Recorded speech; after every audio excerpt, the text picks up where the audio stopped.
U.S. and South Korea in a strong response Friday, staging a joint ballistic missile exercise. The test comes just hours after North Korea fired an intercontinental ballistic missile, which, according to a top Japanese official, landed in the sea, possibly in Japan's exclusive economic zone.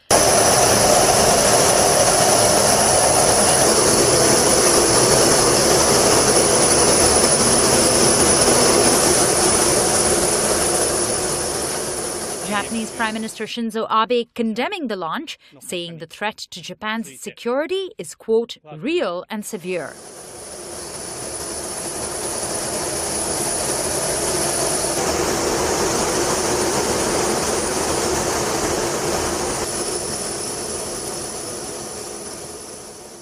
And after Friday's launch, the top U.S. and South Korean defense officials discussed their military response options, while the South Korean president said he wanted to talk to the United States about getting more THAAD anti-missile defense units deployed.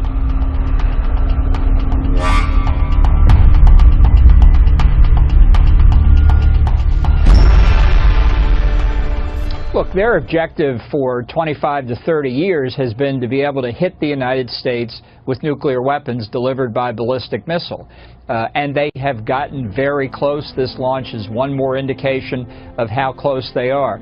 I don't think this is conjecture. I think this is something our military, the South Korean, Japanese officials now very concerned about. And I have to tell you, it reflects the failure of American policy for 25 years over 3 administrations to deal with the reality that North Korea was determined to get deliverable nuclear weapons, and we have failed to stop them.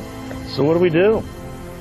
Well, I think first we learn the lesson that, the essence of statecraft is finding incipient threats and making sure they don't become real. We have failed here.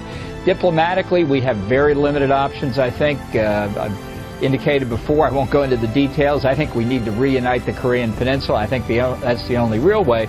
But as I think our military officials are increasingly saying, the military option now has to be looked at. And I understand the devastation this could bring to the Korean Peninsula. Nobody wants to be faced with this.